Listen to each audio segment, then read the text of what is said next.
Why, hello there. Do you want to create rapid fire, low poly, game ready assets? Well, you've come to the right place. We're going to do that right now. We're going to start off by adding in a cylinder here. We're going to do 16 sides because we don't need more than that. Make it a little bit more accurate to scale here. It's probably about the size of a cup, right? Okay. We'll make it just a little bit taller, bring it up a little bit here. We're going to go into edit mode. We have an ingon down here, which we're going to want to get rid of that. But let's go ahead and extrude it down a little bit. Shrink it down. Add a slight bevel with Control B. Perfect. And let's go ahead and use grid fill here. I have it as quick favorite, but you can also go under face and then grid fill. Right click and assign as a quick favorite. Highly recommend that.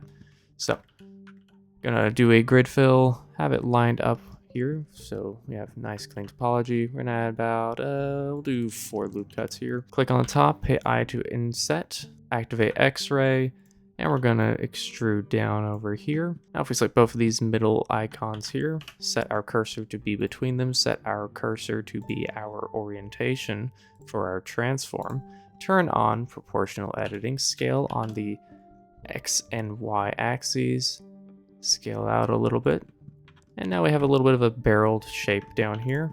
And also go ahead and do grid fill on this, change our offset so that this is straight. Beautiful. Now stop. Before we go any further, make sure that we apply our scale. So we're going to hit Control A, go to scale and object mode there. Go and switch orientation back to global as well. Go back into edit mode. We're going to select these faces right here on the edge, hit I to inset them. Switch to a side view, E to extrude, S and then X to flatten them out. Then we're going to do bridge edge loops, increase the number of cuts, and that will give us a nice clean handle here. And that's looking pretty good. We'll throw on a shade auto smooth. Looks pretty good, but let's go and adjust that to about 45 degrees. And if we want to, we can go ahead and add in a sharpness on the bottom, and that's just if we want to add that little bit of sharpness there, which I think I like the way it looks there. All right, then we're gonna switch over into edit mode. We're gonna select the edge loops around our handle here, hold down shift, select that edge loop, and from there hold down control and shift. We're gonna select the middle point there, then select the end point there, then go up on the top here. We're gonna select these edge loops around here, and we're gonna do the same for the bottom as well that we marked as sharp. And then from over here within our cup, we're going to select U, and we're going to select all the way to the bottom using Control and Shift. Do Control E, M to mark those as seams. We can switch over to the UV menu so we can see a little bit better what we're doing here. We're going to hit UC for conformal. And if we want to see our stretch, we can activate UV stretch over here. Looks pretty good, but it's a little strangely oriented. So we're going to hit A, select everything. We're going to go over to align rotation. We're going to switch it to do geometry. We're going to do Z axes, except for these two right here. These two, we are going to select them. And we're going to do align orientation, and we're going to do X on those. And now we can pack in our islands. We're just going to turn off rotation, and we can do, based on the texture map we're going to do a 256. We're going to do 8 divided by 256, which will give us a padding of 8 pixels on a 256 by 256 texture. So from there, we are going to hop on over into texture painting here, and we're going to be using the Ucupaint add-on. So we're going to go and add in a cup. And we're not going to worry about doing a normal. We can leave metallic on there though. So we'll go ahead and go in here, add a solid color. We'll just call this the base. And we're going to make a nice little dark blue cup here. That'll look nice. All right, now go ahead and add in a roughness custom value as well so that we can change this. And let's make it a little bit of a shiny cup. And let's set a custom value of metallic to 0, just to make sure we don't have any accidental metallic qualities. Next up, because we want this cup to have a little bit more interest, we could always add in a new image, draw anything we want on there, but we can also use a little bit of procedural magic to do that for us. So that's what we're going to do. We're going to throw in a solid color here.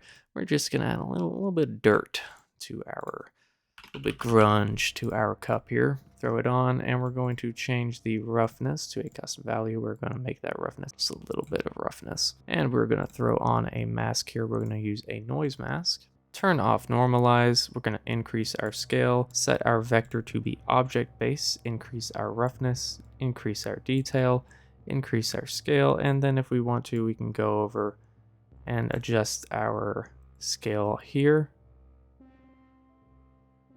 Kind of give us a little bit of a different look. And there we have just a little bit of a light grunge on there. If we want to, we can add in a ramp modifier here, and we can kind of fine tune that, make it a little bit more intense, a little less intense, however we feel. But I think I'm happy with the default. Next off, we want to bake our maps, but if we're doing game development, we have to be efficient. Even though we didn't use a metallic map, and it's pointless to do this, I'm going to show you how to do it anyway. If you go into custom bake targets, you're going to add in a custom bake target. This bake target, we can call it the name of our object, and we're going to call it MRO map. And that stands for metallic roughness and ambient occlusion. It's because metallic roughness and ambient occlusion are all single value channels from a value of 0 to 1.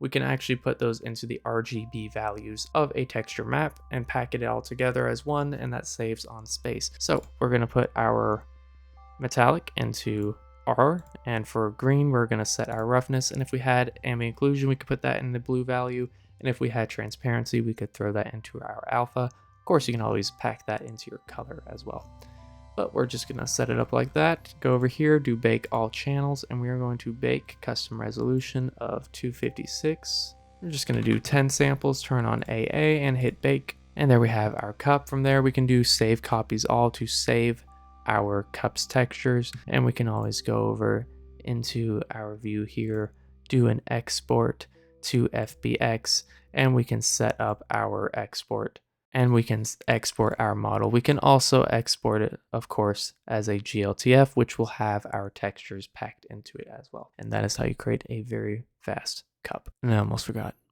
don't forget to name your cup.